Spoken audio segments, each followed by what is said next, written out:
السلام عليكم ورحمة الله وبركاته. ازيكم يا شباب؟ عاملين ايه؟ يا رب تكونوا بخير.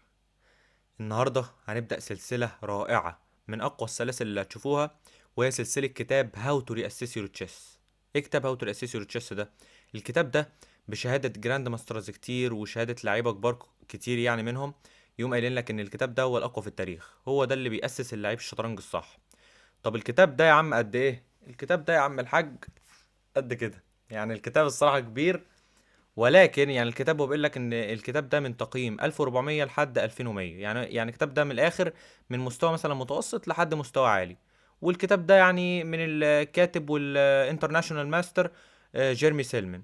طيب احنا قبل ما نبدأ طبعا نخش في البوزيشنز وكده على طول، انا لازم الاول اديك المقدمة اللي الكاتب قالها عن الكتاب.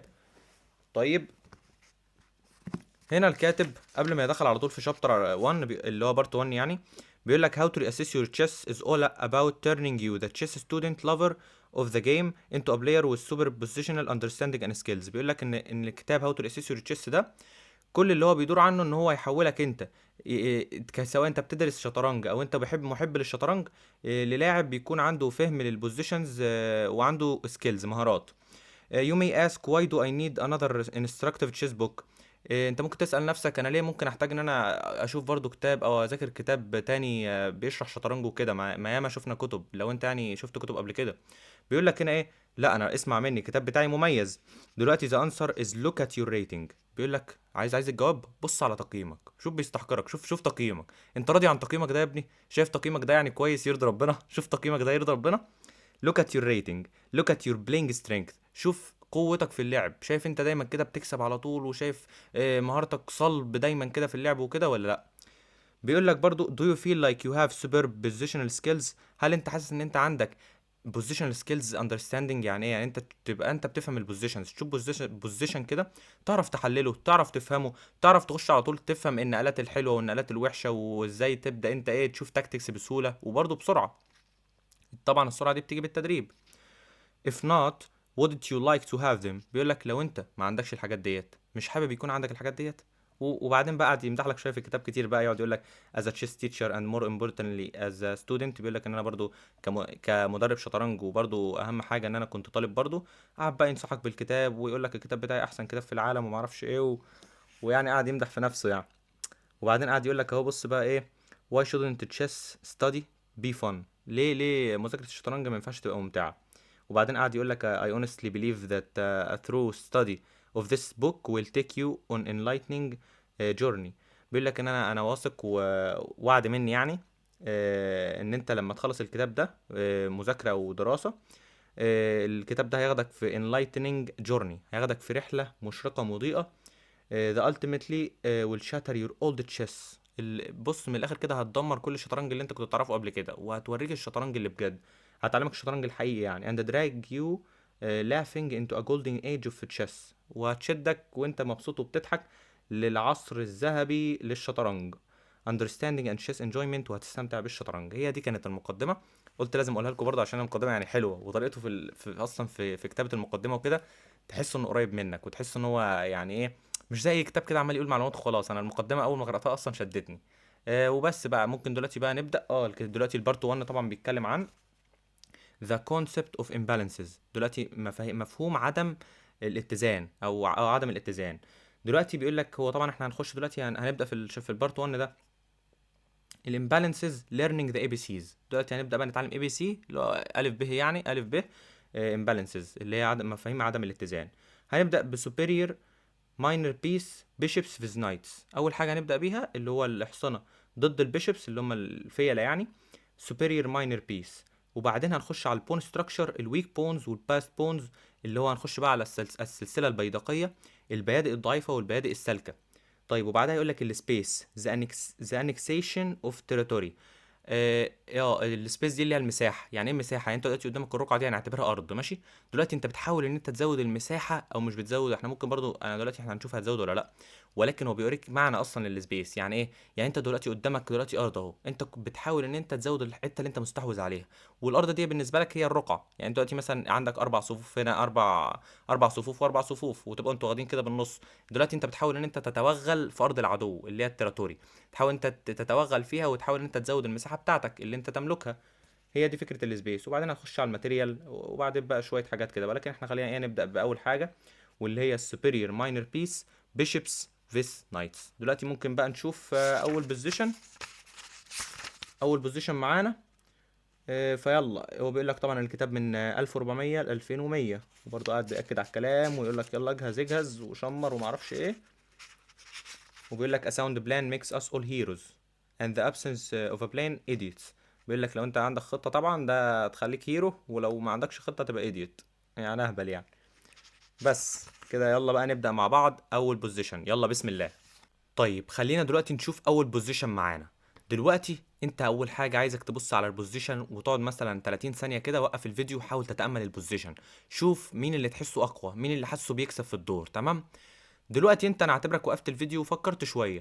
دلوقتي اول حاجه هتشوفها، هتلاحظ هنا ان احنا دلوقتي في البوزيشن اللي هو بيشبس فيس نايتس، يعني دلوقتي انت تشوف اللي هو الفيله ضد الاحصنه. دلوقتي احنا اللي قدامنا دلوقتي فيل وحصان، عايزين نشوف مين القطعه الاقوى، مين القطعه اللي هتكسب في المواجهه ديت. تعال نشوف. اول حاجه، انت عندك هنا فيل بيشب واقف على اخطر وتر في الرقعه، باصص على الملك الاسود، وكمان الفيل ده باصص على بيدا اللي على الاي 7، وماسك وترين يعتبر من اقوى الاوتار على الرقعه. الفيل ده باصص على الملك، يعني في اي لحظه ممكن الفيل يرجع تخش بالكوين، والكوين وتهدد مات. طب خلينا نشوف في الجهه الاخرى الحصان ده مكانه، يعني مكانه ممكن يكون يعني مكانه سيء شويه. ليه؟ مكانه اولا يعني قريب من الملك قوي ومش عارف يتطور. يعني ايه مش عارف يتطور؟ يعني الحصان ده لو فكر ان هو يعمل مانوفرنج انه للحصان ويحاول يحركه في اي مكان كويس، هيحركه فين؟ هنا المربع ممسوك من الحصان، ممسوك من البيدق، وهنا ممسوك من البيدق وللفيل.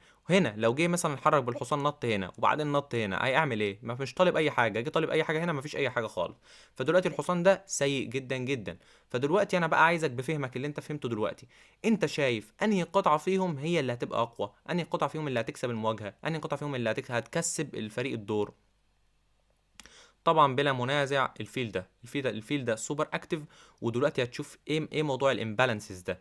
دلوقتي اول حاجه في الامبالانسز ما بين القطعتين دول، الاقوى فيهم هو الفيل. طب لو احنا ضفنا بقى بعض الامبالانسز كمان للمعادله، هتشوف ان البدأ ده ممكن تضغط عليه بطريقه.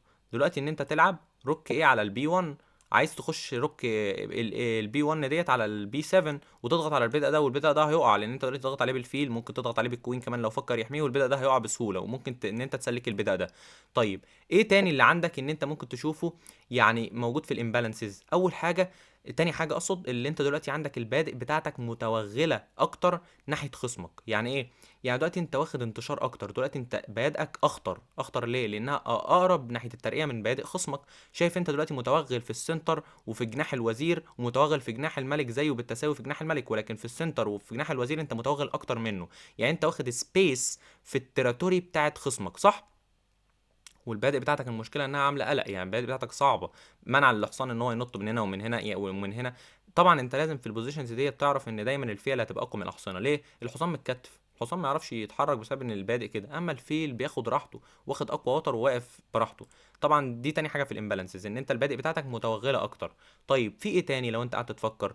مش انت ممكن يكون عندك تهديد مات ان انت مثلا تلعب بيشوب سي 3، ولو لعب اي نقل عندك ان انت تخش بالوزير هنا طالب كش مات على المربع ده، صح؟ ايوه. طبعا هو انا دلوقتي انا عارف ان هو بيحميها مثلا كده، ولكن انت طبعا هتداله من هنا. يعني هو دي مش حمايتها، يعني مش عارف يحميها كده. يعني الفكره دلوقتي هتحمي المات ازاي، ولكن الفكره ان انت عندك التهديد. دلوقتي انت عندك تهديد انت تخش تدي ايه كش مات للملك، صح؟ ده برضو تهديد، فده برضو مدي ايه يعني امبالانس ليك او لخصمك اللي هو الاسود. يعني دلوقتي الاسود ده اضعف في الحته دي برضو، ان انت دلوقتي في ثانيه ممكن تعدل فيلك تخش بوزيرك وخلاص، عايز دلوقتي كش مات، وبدات انت تخش عليه، والبدأ ده ممكن تضغط عليه، وبدأك متوغله اكتر منه. فهنا بيقول لك في الكتاب ان انت بعد ملاحظه كل الحاجات ديت، وان انت دلوقتي هتفهم يعني ايه الامبالانس. يعني ايه امبالانس؟ يعني هتفهم عدم الاتزان في البوزيشن. يعني مع ان دلوقتي مفيش ولا بدأ زياده مع حد، وكل القطع متساويه ايكوال، ولكن لما تبص في البوزيشن وتفهم الحاجات اللي انا قلتها ديت، هتعرف مين اللي بيكسب اجباري. اجباري يعني ايه؟ يعني دلوقتي احسن نقله للاسود ان هو يستسلم. حصانك ده مش بيعمل اي حاجه، بدأ ده هوقعه، هعدل الفيل واطلب مات، هاجي هجيب بالروك اللي على الايه على البي واخش على البي 7 واطلب البدأ ده واوقعه برده، وبعدين اسلك البدأ اللي على الايه وبعدين اوقع البدأ ده كمان واوقع البدأ ده كمان وخلاص الجيم هيكمل. ولكن دلوقتي طبعا الابيض هو اللي بيكسب بلا منازع بسبب ان الفيل اقوى من الحصان ده. الحصان ده يعتبر واقف زي قلته، الفيل ده واقف سوبر سوبر اكتف على اقوى وتر في الرقعه، وبيساعد في الضغط على بدأ الاي 7، وواقف كويس جدا جدا ومفيش اي بريك ثرو للاسود. يعني فكر كده، هل في اي كاونتر للاسود؟ الاسود ملوش اي كاونتر حرفيا. الاسود هيعمل ايه؟ مفيش اي حاجه ممكن يعملها. يعني هيعمل ايه فعلا؟ البدأ ده محمي، مش هيعرف ياكله مثلا. هو دلوقتي مركز على في حاله دفاع. هو حاله دفاع يعني ايه؟ قاعد متشنك كده مش عارف ان هو هيلعب اي نقله هجوميه. الحصان بتاعه واقف هنا مش عارف يتحرك، الرك واقفه الوزير، مفيش اي نقلات ممكن يعمل بيها بريك ثرو للبوزيشن ويبدا ان هو ايه ينتشر اكتر مما هو منتشر. فالبوزيشن ده بيقول لك افضل نقله للاسود هنا ان هو يعمل ريزاين. وكده خلصنا اول بوزيشن، خلينا نشوف البوزيشن اللي بعديه. طيب خلينا دلوقتي نشوف البوزيشن التاني. عايزك توقف الفيديو و30 ثانيه بس توقف الفيديو وتفكر ايه القطعه الاقوى هنا، الحصان ام الفيل؟ وتفكر في الامبالانسز اللي انا قلتها، الانتشار بالبيادق، قوه القطعه، البيادق الضعيفه اللي ممكن تضغط عليها، وفكر في الكلام ده كله وبعدين شغل الفيديو تاني. انا هعتبرك وقفت الفيديو يا غالي. بص بقى، دلوقتي احنا الموضوع قلب العكس. دلوقتي بقى انت تقريبا ممكن تكون من المثال اللي فات ممكن تكون كنت فكرت الفيل اصلا اقوى عموما من الحصان، ولكن الكلام ده مش صح. هو على حسب البوزيشن مقفول او مفتوح. يعني لو البوزيشن مفتوح وفي اوتار، لو في اوتار مفتوحه هتلاقي الفيل اقوى، يعني الفيل اقوى طبعا. اما الحصان ده، يعني دلوقتي لو احنا بصينا دلوقتي بقى خلينا نشوف مع بعض. الحصان اللي على الاي 6 ده عايزين نشوف قوته في ايه. اول حاجه الحصان ده على اوت بوست ماسك مربع الاي 6 غير قابل للطرد. يعني ايه غير قابل للطرد؟ ايه الكلام ده؟ غير قابل للطرد يعني غير قابل ان في بيدا يجي يدفع عليه ويقول له امشي من هنا يا حصان. غير قابل، لا ما ينفعش. طب الحصان ده يعني في حاجه ينفع تطرده؟ لا. الفيل ده مثلا ينفع يطرده؟ لا، الفيل اصلا مش على نفس اللون. طب الروك ينفع تطرده؟ هتطرده منين؟ لو من هنا البيدق ماسك المربع. وتلاقي هنا ان الحصان ده غير قابل للطرد وواقف. عارف اصلا مكتوب في الكتاب ذا رولر اوف ذا يونيفرس، يعني مش عارف حاكم المجره. يعني الحصان يعني قوي جدا جدا في البوزيشن ده، يعني حصان قوي قوي. فهنا دلوقتي الحصان ده غير قابل للطرد، والحصان مرعب يا جماعه. يعني الحصان مرعب. اول حاجه ماسك المربع ده، يعني في اي لحظه لو الروك دي ما كانتش موجوده ممكن تعدل الوزير وتخش تديله كش مات. ماسك المربع السي 7، يعني ماسك مربع سي 7 ضغط عليه. يعني ممكن انت مثلا في اي وقت تلعب الروك ايه على البي 1 وتخش تضغط على بدأ الاي 7 والسي 7 وهتوقعهم الاثنين. يعني كده كده البدايين هيقعوا. ولكن ده برضو حاجه في الامبالانسز، ان انت دلوقتي هتشوف ان انت ايه عندك الروك بتتعدل بسهوله وتروح على البدايين دول تضغط عليهم في حمايه الحصان هنا، والبدأ ده ممكن تضغط عليه بالوزير كمان والبيادق بتقع. طب ايه كمان في الامبالانسز؟ هنا لو تلاحظ السبيس، مين اللي متوغل اكتر في التراتوري؟ فرقة الحصان ولا الفيل؟ اولا كده الفيل ده عامل زي البيدق بالظبط، واقف عامل زي البيدق، مجرد بون واقف. ليه؟ هو بس بيبقى مكتوب في الكتب ان هو تول بون، يعني بدأ طويل، هو اطول بس من اخواته، ولكن هو زيه زي البدأ بالظبط ولا بيعمل اي حاجه. اما الحصان ده رولر اوف ذا يونيفرس، حاكم المجره. مش عارف يعني مش عارف التشبيه كده ليه، ولكن هو يقصد ان الحصان قوي جدا جدا يعني. اما الفيل ده واقف ملوش اي 60 لازمه. فهنا دلوقتي هتلاقي ان الحصان اقوى من الفيل. طب انت دلوقتي لو ركزت على الامبالانسز كلها هتقول ايه؟ طب انا دلوقتي حلل بقى الامبالانسز اللي في الشكل كلها. الحصان اقوى من الفيل. طيب ايه تاني؟ دلوقتي الفيل ده ملوش اي 60 لازمه وعامل زي البيدق. طب ايه تاني؟ البيادق ديت ممكن تضغط عليها ان انت تعدل الروك وتخش وتطلب البدائين وتوقعهم عادي هنا في حمايه الحصان، وهنا ممكن تضغط بالوزير. طيب كده تمام كده. ايه تاني؟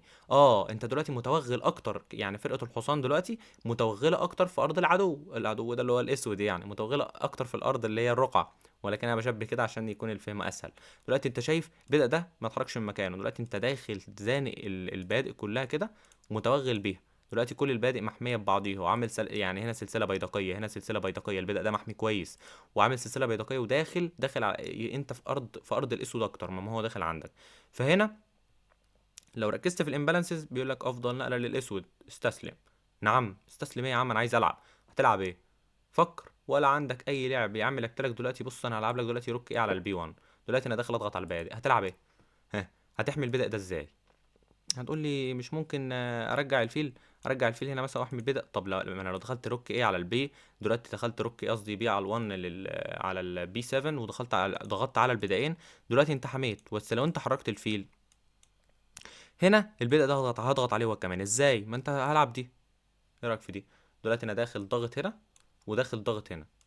هنا طبعا ما فيش تهديد مباشر، ولكن الروك ديت بقت متكتفه اكتر مما هي متكتفه اساسا. وهنا البدأ ده كده كده هيقع، يعني لو دخلت انا كده خلاص البدأ ده هيتحمي ازاي؟ الروك هنا واقفه، الوزير ما يعرفش يجي يقرب يحمي بسبب الروك هو اللي واقفه، والوزير هيخش يضغط والبدأ ده هيقع، وبعدين هنسلك البيدق. يبقى كده انت شفت الامبالانسز وعرفت ان الابيض هيفوز بتفوق ساحق في البوزيشن ده، وافضل نقله للاسود ان هو ايه يستسلم. يعني احنا شفنا ان الحصان اقوى من الفيل، يعني مش شرط الفيل يبقى اقوى من الحصان، هي على حسب البوزيشن وعلى حسب الموقف. يعني انت لو لقيت معاك انت فيل وخصمك معاه حصان، حاول تفتح الدور، حاول تفتح الدور، لان انت كل ما الدور يكون مفتوح هيكون الاوتار موجوده ليك. لو انت معاك حصان وخصمك معاه فيل، حاول تحط البادئ في وشه، يعني ايه تقفل الطريق في وشه كده، اقفلها في وشه، خليه ما يعرفش يطلع الفيل بتاعه، يبقى عامل زي الفيل العقيم ده. وبس كده البوزيشن التاني شفناه، والامبالانسز اللي هنا الحصان هو اللي غلب الفيل. خلينا نشوف البوزيشن اللي بعده.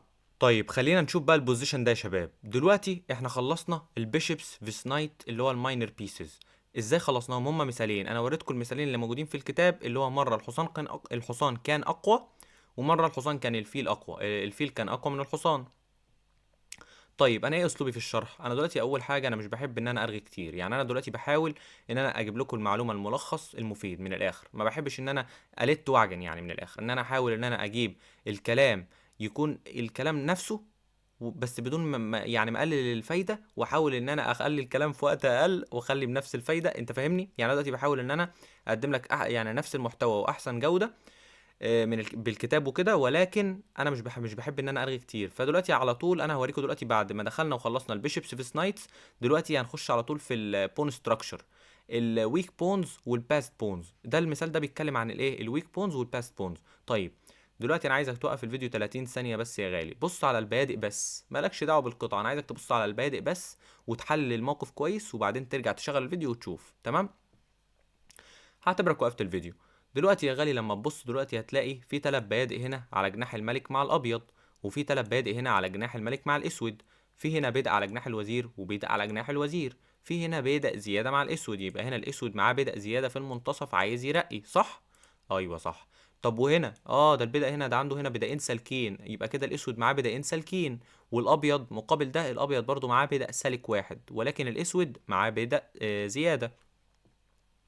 طيب دلوقتي بيقول لك ومع ذلك ممكن ان الاسود يستسلم. ايه؟ الاسود يستسلم ازاي؟ ده معاه بدأ سالكين وبدأ زيادة، ازاي يستسلم؟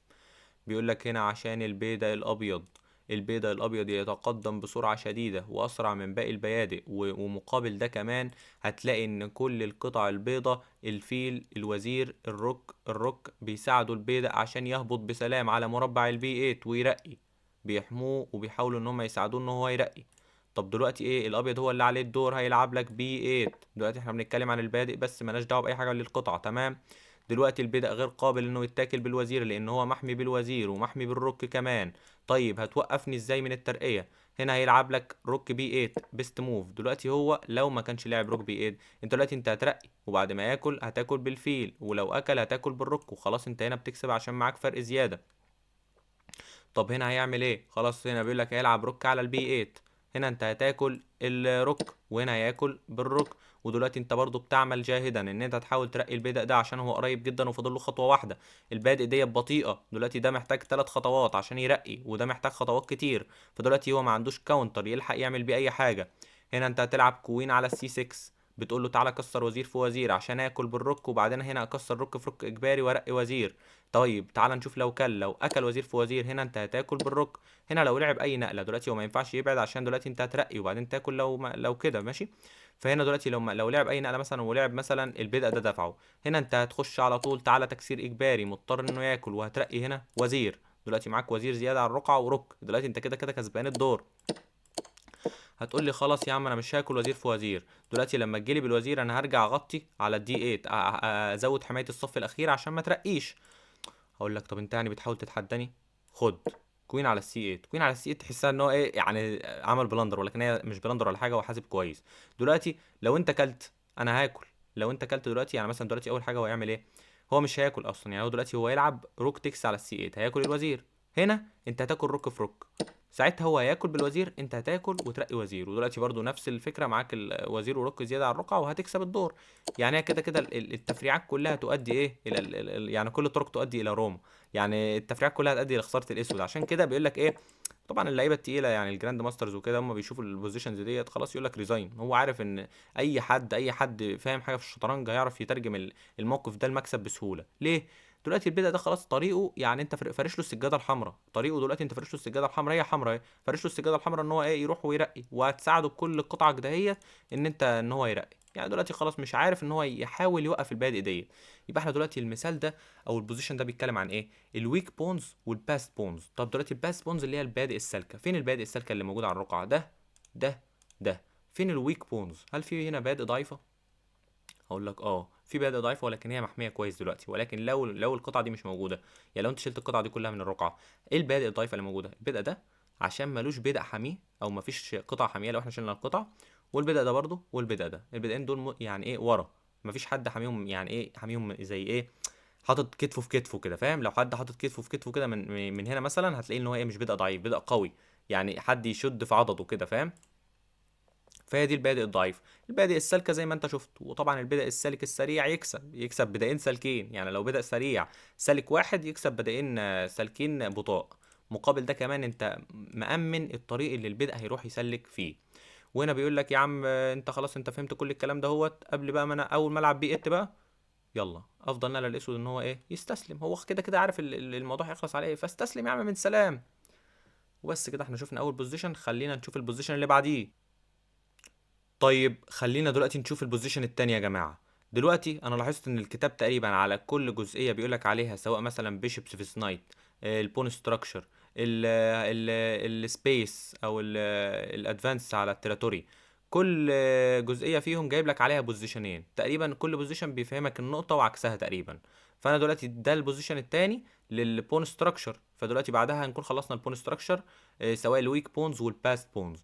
دلوقتي انا عايزك يا عم توقف الفيديو وتحاول ان انت تحلل البادئ ديت، تحاول تشوف البادئ الضعيفة، البادئ السالكة، البادئ القوية، البادئ الضعيفة وكده. تمام؟ انا عايزك توقف الفيديو وترجع. هعتبرك وقفت الفيديو يا عم. دلوقتي لو بصيت على البيادق، دلوقتي الابيض بسم الله ما شاء الله عنده 3 بيادق هنا كونكتد. حلو قوي. عنده هنا 3 بيادق كونكتد. ال3 بيادق وال3 بيادق عاملين سلسلتين بيدقيتين اقوياء. لحد دلوقتي مفيش ولا عنده بدأ ولا معزول ولا عنده بدأ ضعيف. طبعا البدأ ده ممكن تعتبره ضعيف، ولكن مفيش اي وسيله للضغط عليه من الاسود. دلوقتي هتقولي ما ممكن ينطب الحصان هنا، دلوقتي انت اللي طالب طلبات. طيب الاسود دلوقتي عنده عامل ايه؟ بادئه هنا كويسه ماشي، لو الحصان ده اتحرك في اي مكان البدأ ده بيحمي اخوه. البدائين دول عنده يعني مش احسن حاجه. عنده هنا البدائين هنا، وفي هنا يعني العمود ده مفتوح على الملك ممكن يتم اختراقه. والاسوأ هنا ان هو عنده بدأ معزول. بدأ معزول. طب يعني ايه بدأ معزول؟ بدأ معزول ده يعني ملوش اخوه يحميه. يعني مفيش دلوقتي واحد هنا مثلا بدأ هنا مثلا يحميه، يقول له تعالى انا احميك، انا واقف في ظهرك وبتاع. مفيش الكلام ده.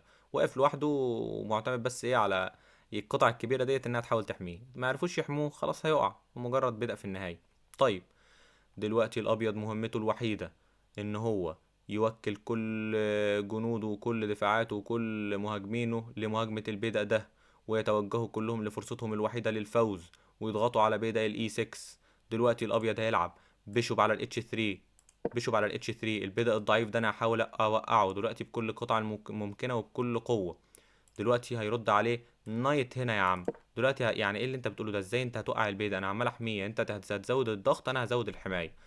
هيرد عليه هنا نايت على الجي 5. دلوقتي انا زودت الضغط على بيضة الاي 6.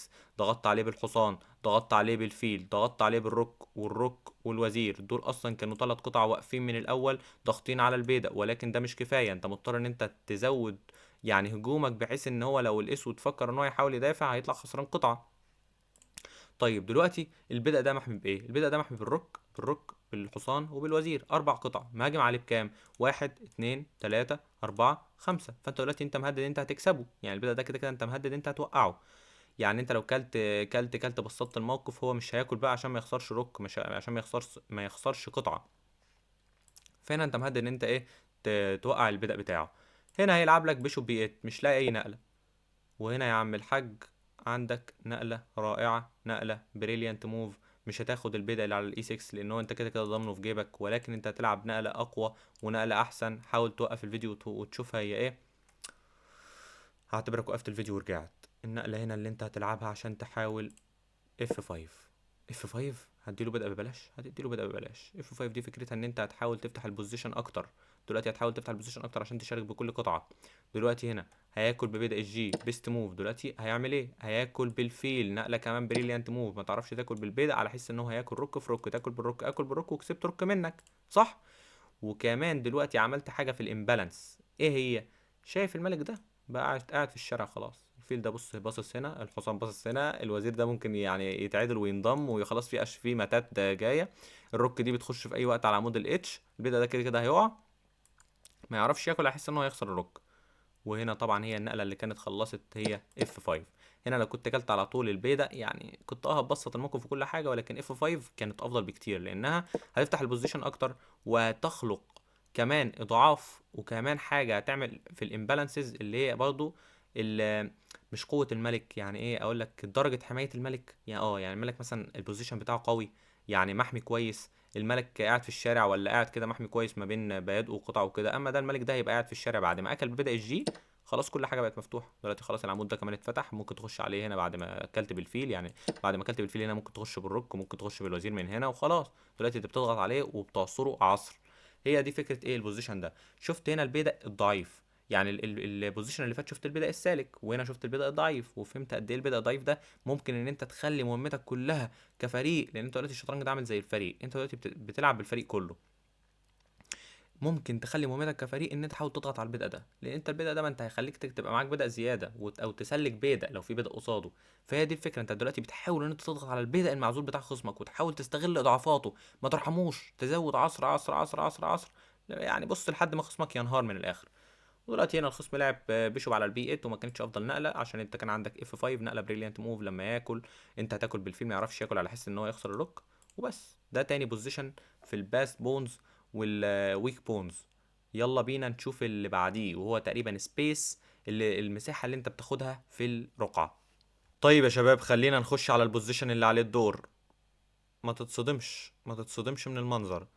انا شفته اتصدمت، بس انا ماليش دعوه. مش انا اللي عامل الكتاب يا جماعه، ده جيرمي سيلمن. ما حدش يعرف يعترض. انترناشونال ماستر، تعرف تتكلم ما تعرفش. هو جايب البتاع البوزيشن ده عشان يفهمك يعني ايه سبيس. هنا طبعا انت فهمت يعني ايه مساحه. باين قوي الاستحواذ للابيض ان هو مقرب اكتر للاسود، والاسود هو اللي متكتف اكتر. طيب دلوقتي احنا بنتكلم عن السبيس او التوغل في الارض. مين اللي متوغل اكتر في الارض لو انت لاحظت؟ دلوقتي انت عندك هنا المفروض لحد الرابع هنا. هنا ده نص الاسود ونص الابيض. مين اللي متوغل؟ المتوغل هو الابيض.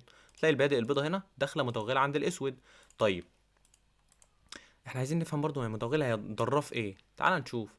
اول حاجه بيقول لك البيادق المتقدمه ديت، بيقول لك في الاشكال اللي زي ديت اللي معاه البيادق المتقدمه، او البيادق اللي هي سالكه اكتر ديت اللي هي بتبقى اقرب للناحيه التانية، هو اللي بيكسب الدور في الاشكال ديت، بشرط انه يحاول انه يلاقي بريك ثرو يخترق بيه دفاع العدو عشان يكسب. طب البريك ثرو هيلاقيه ازاي؟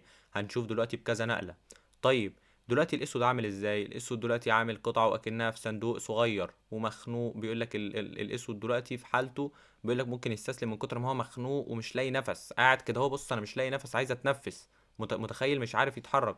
هنا كل قطعه عاملين زي اكنهم في صندوق صغير اسود ومش عارفين يطلعوا. طب الحصان ده يعرف يطلع في اي مكان؟ اي هنا لا، هنا لا، هنا لا، هنا لا، هنا ممكن يرجع هنا بس ملوش اي 60 لازمه هنا. طب الروك دي تعرف تتحرك في اي مكان؟ لا. طب الفيل ده لا، الفيل ده لا، مفيش ولا حركه. الوزير ده ولا ليه اي لازمه في الحركات هنا. الحصان ده مش عارف يخش هنا ولا هنا ولا في اي حته. طب الروك ديت برضه ملهاش اي لازمه، هنا واقف مخنوق. بينما الابيض يتمتع بحريه جميله، ويتمتع بمساحه يتحرك فيها براحته. وهي تلاقي الحصان هنا ممكن يجي هنا في هنا في هنا مثلا، يتعدل هنا وبعدين يخش هنا. يعني عنده نقلات كتير ممكن يلعب بيها. ممكن هنا يلعب جي 4، ممكن هنا يلعب سي 4 ويحاول يلاقي البريك ثرو اللي احنا محتاجينه. طيب دلوقتي احنا عايزين نشوف بقى البريك ثرو ده هنلاقيه ازاي. دلوقتي بعد ما حللت الموقف ولقيت ان انت اللي معاه الابيض ده اللي معاه البياد الاقرب، دلوقتي هتعمل ايه؟ البريك ثرو قدامك اربع نقلات تشوف فيهم. اول نقله سي 4، عايز سي 5. فكره سي 4 في سي 5، انت دلوقتي عايز خلاص تخترق الاسود. طب ولو اكل، لو اكل بدأ في بدأ عادي هتاكل يا عم بالحصان. هياكل بالحصان تاكل بالفيل، بس انت تحاول طبعا انت تاكل بالبدأ عشان ايه؟ تخش ان انت تخترق الاسود، تخترق يعني ايه، تخترق الصفوف، تحاول تخترق صفوفه. لان هو شايف صفوفه وهو واقف صف برضه زي الصخر، ولكن انت سهل ان انت تعمل بريك ثرو. يبقى انت كده اول تهديد ان انت عايز سي 4 في سي 5، وده بريك ثرو حلو ويقدر يعني محترم. طب عايز ايه تاني؟ عايز جي 4 في جي 5. اه جي 4 في جي 5 تصدق احلى اصلا، دلوقتي انت داخل على جناح الملك. طب عايز ايه جي 4؟ لو انا اكلت دلوقتي بالبيدق هاكل بالبيدق وفتحت عليك عمود الاتش، هجيب الروك ديت هنا مثلا واحط الروك التانية وراها واعمل دبل روكس واعمل لك بطاريه بنت لذينه تديك كش مات. الحصان ده موجود اه، ولكن الوزير لما ينضم خلاص الحصان ملوش لازمه. وكمان لما يكون البيدق هنا على الجي 5 انت طالب ان انت تخش هنا والحصان ده اتحبس ولا هيروح على الاتش 8 بس، ولكن ساعتها هتكون انت عامل دبل روكس وخلاص هتديله كش مات. اه يبقى انا كده جي 4 جي 5 تهديد. ايه النقلات كمان اللي المرشحه ان انت تلعبها؟ اه ممكن العب روك سي على الجي 1 واعمل دبل روكس على عمود السي بحيث انها تدعم دفعه السي 4، ولو اكل ممكن اكل بالبيدق وبعدين ساعتها اكل بدأ في بدأ كمان ياكل مثلا بالفيل واخش انط بالحصان او بالفيل هنا واكسر كل القطع في بعض، وبعدين هكون ضاغط على الملك ده وهخش كمان انضم بالوزير، والوزير ده خلاص شكله مخنوق وبيموت. الوزير ده اصلا يعني الملك دلوقتي قصدي ملوش اي مكان يتحرك فيه، واقف عمال هو ممكن يتحرك هنا ولكن ملوش مكان يعني ان هو يحاول يهرب، مفيش هروب. تهرب فين؟ ده قطعك اصلا واقفه مش عارفه تتنفس، هتهرب انت فين؟ طب ايه رابع نقله اللي ممكن تلعبها؟ روك هنا على الاتش 1. هتجيب الروك على الاتش 1. ايه فكره روك على الاتش 1؟ ان انت دلوقتي بعد ما تدفع برضو وياكل وتاكل، انت دلوقتي الروك اوريدي موجود على عمود الاتش ومش هتاخد نقلات كتير عشان تعمل دبل روكس على عمود الاتش، وهتعمل دبل روكس وتخش تنضم. دلوقتي الابيض بيقاتل بكل ما لديه لكي يكسب الدور ازاي؟ يكسب الدور ببيادقه اللي هي قريبه جدا. ازاي؟ ان هو يحاول يلاقي بريك ثرو في البيادق. يلاقي بريك ثرو في البادئ. طب والاسود مش عارف يعمل حاجه، مخنوق وبيحاول يتنفس، يعني من كتر ما هو مش لاقي نقلات ممكن يقعد يلعب لك روك هنا في روك هنا في روك هنا، ملك هنا في ملك هنا، ملوش اي قطعه. القطعه السته دول حاضنين بعض اكنهم نايمين في السرير ومش عارفين يعملوا اي حاجه، واقفين في صندوق اسود عارفين يطلعوا مش عارفين يطلعوا. الحصان ملوش لازمه، حصان ملوش لازمه، فيلين واقفين عاملين زي البدائين العقيمين، وزير واقف، روك واقفه، مفيش اي حاجه بتلعب حرفيا عند الاسود.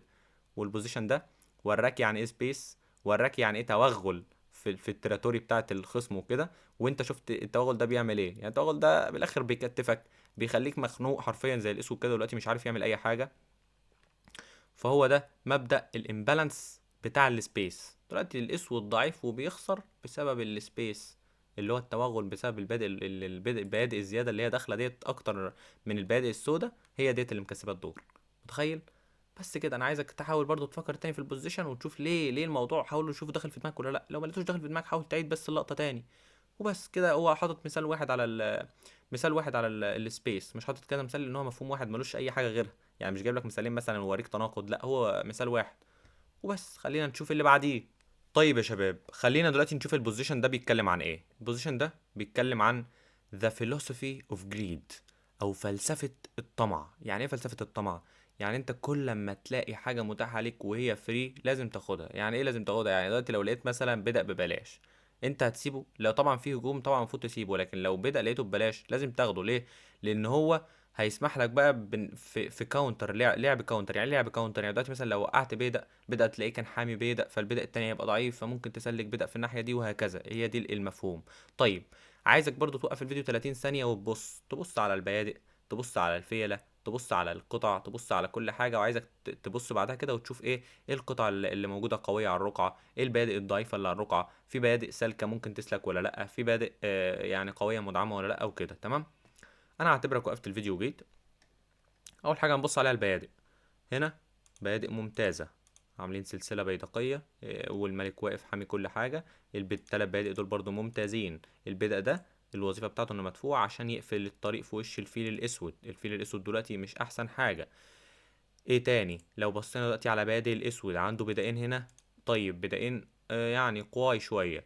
الملك واقف كويس، الفيل واقف هنا كويس. الفيل ده يعني قلنا مش احسن حاجة. الفيل الابيض هنا مفتوح له الطريق ولكن مفتوح على كلام فاضي، مفيش حاجة اصلا في وشه. طيب ايه تاني الروك ديت واقفة كويسة، الروك دي كويسة، الوزير كويس. طيب الفيل الابيض هنا سفاح ممتاز جدا، باصص على وتر تحفة ووتر قوي. ليه؟ البدأ ده لو تلاحظ هو بدأ ببلاش، يعني بدأ مش محمي. يعني دلوقتي لو مثلا الاسود عنده بدأ ده بدأ السي 7 على بدأ السي 6 كان هيكون قافل الطريق في وش الفيل، والبدأ ده هيكون محمي بالوزير عن طريق ان البدأ ده ما بقاش موجود في النص ما بينهم. ولكن للاسف ده مش موجود دلوقتي على السي 6، موجود على السي 7، فالبدأ ده مش محمي. طيب ايه تاني؟ الوزير والروك هنا ممتازين، وكل هنا في السنتر وكل حاجه ممتازه. الفيل ده يعني مش احسن حاجه برضو، باصص على مفيش حاجه. الفيل ده واقف مأمن الدنيا. طيب دلوقتي ايه اللي هيتلعب في الموقف ده؟ بيقول لك هنا بقى عشان البدأ ده مش مدعم عند الاسود، ده هيدي فرصة للابيض ان هو ياكل البيدق. هي دي النقلة اللي ايه بتسمح للابيض ان هو يلعب. هتقول لي طب ما انت دلوقتي كلت البيدق، مش هحاول ان انا اشوف اي كاونتر ايه يا عم؟ دلوقتي انا وقعت بيدق، ولو لقيت ان انت هتحاول تلعب كاونتر انا هرجع تاني يا عم اقعد في بيتي تاني وخلاص، احاول ان انا اسلك هنا. طيب النقله ديت كانت كويسه ليه؟ هقول لك دلوقتي النقله كانت كويسه ليه. النقله ديت كانت كويسه اول حاجه عشان عملت هنا مربع اوت بوست. يعني ايه اوت بوست؟ يعني دلوقتي المربع ده مبقاش فيه بدأ يعرف يطرده. يعني انت مثلا لو عرفت مثلا تدفع بدأ كده في بدأ كده، وعرفت مثلا تحط فيلك هنا، الفيل ده هيتنيه واقف محدش يعرف يطلعه، صح؟ ولو في مثلا حصان وقفته هنا ما يعرفش حد يطلعه. طيب ممكن، طب انت تلعب ايه هنا في الشكل ده؟ في الشكل ده انت اكلت البيضه. الاسود هنا عنده نقلات ايه؟ ممكن مثلا يعمل ايه؟ ممكن يدفع البيضه ده ويطلب فيلك. ساعتها يا عم انت ما تقلقش، انت ممكن يعني ايه تشوف اي نقلات مثلا تانية، ولكن انت ترجع بالفيل تاني في بيتك. يعني لو لعب لك النقله ديت، ارجع يا عم في حضن الملك يا عم. انت تقعد بعيد عن بيتك ليه؟ اقعد في بيتك معزز مكرم. طيب يا عم هو مش هيطرد فيلك، ويحاول يلاقي اي نقلات، يحاول مثلا ايه يضغط على بيضه، هو كمان يضغط على اي بيضه. ايه فين البيضه الضعيفه اللي عندك؟ فين ما عندكش في بيضه ضعيفه؟ ممكن مثلا يحاول يخش بالكوين كده مثلا، يقول لك هات البدأ هنا. بس ايه؟ طب انت تمام، ما انت ممكن تبقى تلحق تخش تخترق انت كمان. يعني مثلا تخش تلعب ايه ممكن تدفع انت البدأ ده. ايه رأيك في النقلة دي؟ انت سبت له البدأ ده، بس دلوقتي انت طالب وزيره، والبدأ ده اتحمى بالوزير عن طريق دي. لما انت دفعت البدأ شلت البدأ ده من النص وخلاص اتحمى. والوزير ده ما يعرفش يخش هنا بسبب الفيل. والبدأ ده اللي انت بتقول عليه بقى ضعيف عادي، ممكن يندفع وممكن يتحمي، وممكن يتحمي كده، ممكن قدامك نقلات كتير. وهنا فكرة مبدأ او فلسفة الطمع ديت، مش بيقولك خليك طماع ولا هو بيقولك ايه؟ انتهز الفرص من الاخر. لان اكلة البيضة ديت هي اللي فتحت لك كذا فرصة، من حيث ان انت ممكن هنا ان انت مثلا تنتهز المربع ده، وممكن ان انت تحاول ان انت خلاص تخش تضغط على البدأ ده كمان اللي ان هو بقى ضعيف. وممكن كمان تخش على تضغط على البدأ ده مثلا بالوزير يخترق كده مثلا بكش ويضغط على البدأ. وممكن تخش جنب الفيل من هنا مثلا تحاول تضغط على البدأ ده، وعندك نقلات كتير جدا جدا. وتوقيعة البدأ دي هي اللي هتديك ايه استراتيجية الفوز. طب يا عم هتقول لي انا هفوز يعني انا كده هفوز؟ اقول لك اكيد لا، برضه هو الفوز مش سهل. يعني انت فوز برضه تحاول، يعني ايه لازم تلعب بدقة. تحاول ان انت بقى ايه تترجم الافضليه دي. يعني ممكن تكون هي افضليه مثلا واحد، افضليه اتنين. لو انت ترجمتها لاخر المباراه هتكسب. ما مش معاك افضليه لازم تترجمها. هي ديت ايه فلسفه الجريد اللي هو الطمع يعني، مش الجشع. اصل في فرق بين الجشع والطمع. الجشع ده تحسه طمع بزياده قوي، وبتاكل كده عارف تاكل لحد ما تحس ان انت ايه يعني هترجع، او ايه ده؟ مفيش كده يعني. الجشع وحش. لكن الطمع في الحاجات ديت، اطمع في الخير. اللي هو مثلا انت دلوقتي بدأ ببلاش، خد يا عم خش كله. يعني دلوقتي وبعدها طبعا هتحاول ان انت ايه تكمل بقى، لان البدأ ده عمل اضعاف هنا وهنا وهنا، وزي ما قلت لكم بقى. لو انت ما فهمتش، حاول بس ان انت ايه يعني ايه رجع الفيديو يا عم دقيقة وافهم الفيديو تاني، او شوف اللي ما فهمتوش ايه. وبرضه مش عايزكم يعني تكونوا يا جماعة تزهقوا. انا دلوقتي لسه في بدايتي برضه كده يعني، ما بحاول ان انا اقدم محتوى كويس.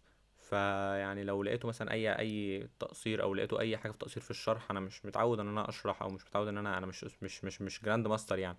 دلوقتي انا بشوف كلام في كتب وباجي بس انا اقوله بس معاكم وكده. فاتمنى يعني المحتوى يكون عاجبكم وتكونوا مستمتعين، لان انا مستمتع الصراحه بموضوع الشطرنج ده، لان انا اصلا شغوف بيه جدا. ومستمتع ان احنا بنذاكر كتاب مع بعض. الموضوع حلو يعني، زي كأنها ستادي ويز مي كده، بس انا يعني بشرح لكم. لو مثلا انتوا ما مالكوش خلق انتوا تقراوا كتاب، وبرضه خصوصا ان هو بالانجليزي وكتاب قد كده يا جماعه يقفل الصراحه. ولكن يعني ايه رحله بقى مع بعض. خلينا بقى نشوف المبدأ اللي بعديه، تقريبا ممكن يكون ده اخر مبدأ. طيب يا شباب خلينا نشوف البوزيشن ده بيتكلم عن كنترول اوف ا كي فايل. يعني ايه كي فايل؟ يعني عمود مفتاح. هو اكيد مش معناه عمود مفتاح، ولكن هو عمود مفتاحي. يعني ايه هو عمود مفتاح الدور؟ يعني محور الدور. طيب العمود الوحيد اللي مفتوح في الدور دلوقتي هو عمود الاي. مين اللي ماسكه؟ الروك اللي على الاي 1 والروك اللي على الاي 3 دلوقتي مين اللي ماسكه؟ طيب القطع البيضاء. يعني دلوقتي مين اللي معاه امبالانس في كده؟ هو اللي واخد الافضليه فيها الابيض. طيب دلوقتي كمان ايه الميزه اللي مع الابيض؟ دلوقتي هو عنده البيادق، سواء بيادق السنتر او بيادق جناح الوزير، عامله توغل، واخده سبيس اكتر اكتر من الاسود. فدي مدياله برضو افضليه في الجزئيه ديت. ايه تاني؟ دلوقتي ان الفيل الاسود دهوت باصص على حيطه صد باصص على حيطة صد، بينما الفيل الأبيض واقف زي السفاح على وتر رائع من ال A8 لحد ال H1. طيب ايه تاني؟ دلوقتي أكبر أمل عند الأسود إن هو يحاول يتعادل الدور. يعني ايه يتعادل الدور، ويتعادل ازاي الدور ده؟ أول حاجة لازم تلاحظ إن الفيل هنا والفيل هنا متعاكسي الألوان. يعني ايه؟ يعني دلوقتي لو انت بسطت الموقف خالص وخلاص شلت كل القطع الثقيلة ديت، خلاص الجيم ممكن ينتهي في درو. يعني ايه ممكن ينتهي في درو؟ يعني الجيم ممكن يخلص تعادل، لان دلوقتي نهايات الافعال المتعاكسه غالبا بتبقى تعادل. بتحط البادئ على عكس اللون وخلاص والجيم بيخلص تعادل. طيب، يبقى دلوقتي اقصى طموح الاسود ان هو يحاول يتعادل والابيض ما يلاقيش بريك ثرو ويحاول يكسر القطعه. هنا الاسود هيلعب النقله اللي في دماغكم، وهي رك على الدي 8. تعال نبسط القطعه عشان احاول العب على تعادل. وهنا الابيض وهنا الكاتب بيقول لك ايه؟ luckily او fortunately for white. دلوقتي ان انت دلوقتي لحظك يعني، انت عندك دلوقتي نقله يعني ايه بتخليك لسه انت ماسك العمود، وهي بيشوب على السي 6. نقله جريت موف. نقله جريت موف. دلوقتي انت طالب الروك، ولو هو اكل روك في روك دلوقتي انت هتاكل بالروك وخلاص، انت سيد العمود. حاجه حد يعرف يجي يتحداك فيه؟ لا. انت ماسك المربع اللي على الاي 8، الروك ما تعرفش تيجي، الوزير ما يعرفش يجي، وهكذا. طيب، بعد بيشوب على سي 6 دلوقتي الاسود هيكسر روك في روك. هنا انت هتاكل بالروك، ولو حاول يدور على اي كاونتر او اي لعب ويلعب لك بيشوب على جي 4، روك اي 4. وريني هتعمل ايه. خلاص انا ماسك دلوقتي العمود دلوقتي ما حدش يعرف يتحداني عليه. ماسك مربع الاي 8 الكي سكوير ده، انا ماسكه بالفيل. خلاص ما تعرفش تحداني بيه بالروك لان انا هاكلك بالفيل. الوزير بتاعك انا طالبه، شوف هتروح بيه فين.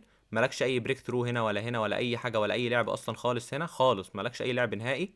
ودلوقتي انا ماسك العمود وهتنين العب عليه على الافضليه. دلوقتي اقصى طموح الاسود ان الابيض ما يلاقيش البريك ثرو. دلوقتي الاسود بيلعب لتعادل، الابيض بيلعب لفوز. دلوقتي الاسود يا اما هيتعادل يا اما هيخسر، يا اما الابيض يا اما هيفوز يا اما هيتعادل. وبيقول لك obviously nobody wants to be in black shoe. يعني ايه؟ يعني يعني طبعا دلوقتي مفيش حد يتمنى او يعرف ان هو يلعب مكان الاسود في البوزيشن ده، لان بوزيشن سيء وهتبقى مخنوق وانت بتلعب حرفيا الجيم مش حلو. يعني بيقول لك nobody wants to be in his shoes. يعني محدش عايز يبقى مكانه في الموقف ده. وهو اصلا موضوع الاعمده ده موضوع سهل. انت دلوقتي بتحاول بس التنيك انت ضغط على العمود، والتنيك انت ماسكه وتزود القطع اللي ماسكه العمود وكده. وبس. والجيم بيكمل معاك. يعني طول ما انت ماسك العواميد المفتوحه الشبه مفتوحه وكده هتساعدك في الهجوم وهتديك افضليه في الامبالانس. ايه الامبالانس ديت؟ اللي هي قلنا عدم الاتزان. هتديك انت بقى ايه؟ عدم اتزان ويكون مايل ناحيتك، يعني الكفه تميل ناحيتك. طيب، كده احنا هو برضه حاطط بوزيشن واحد على الاعمده.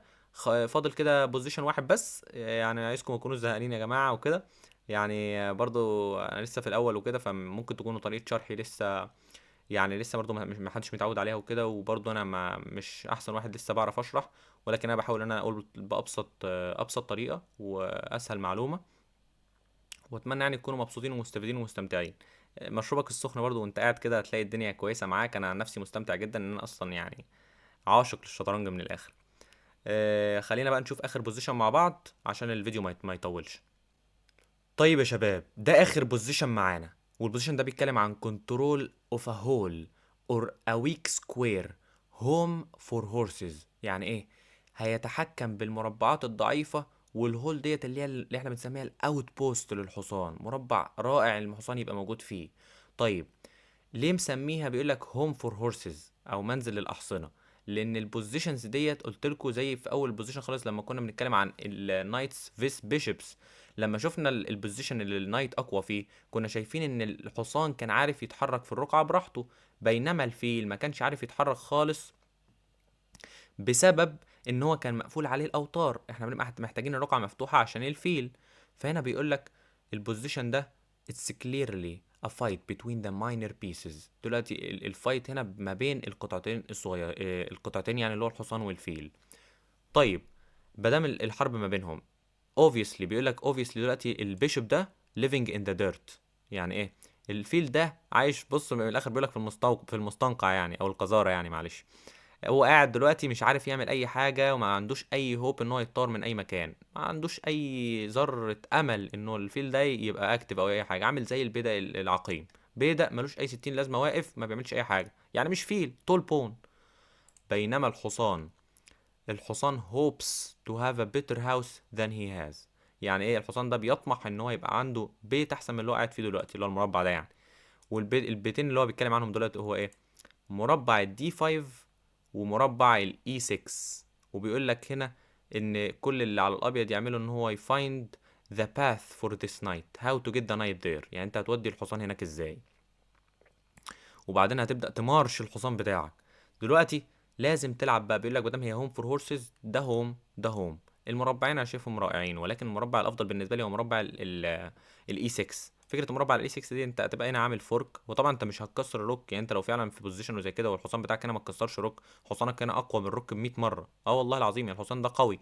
يعني كان بيقول لك عليه في اول بوزيشن لما كان بيتكلم عن نايتس فيز بيشوبس، كان بيقول لك ذا رولر اوف ذا يونيفرس. يعني من كتر ما هو قوي، مكانه موقعه قوي، مش هيكسر. في زي مثلا اقول لك مين، عارف الويتي الين لما بيلعب الالين جامبت؟ مش لما بيبقى مثلا الحصان التاني بتاعه بيبقى موجود بعد ما بيضحي الحصان الاولاني، يقعد يقول لك الحصان ده اقوى كتير من روكي، مش هكسر الحصان في الروكي. هو نفس الكلام، الحصان ده بيبقى واقف قوي جدا جدا، ما ينفعش يتكسر.